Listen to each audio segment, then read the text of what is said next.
அம்மா பவானி அழைக்கிறோம் வாணி, அகம் குளிர எதிரில் வந்து அருள் திருக்காட்சி தந்து உன் காலடி நம்பி வந்தவர்க்கும் காவலும் நீ என காட்ட வேண்டாமா?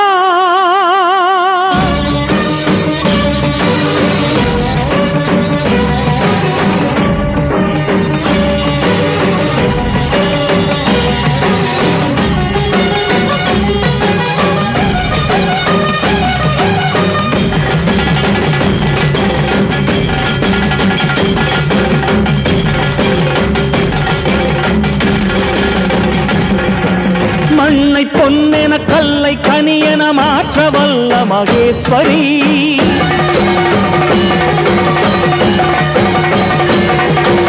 ஊறு செய்திடும் ஊழ்வினைகளை நீரு செய்யும் நிரந்தரி.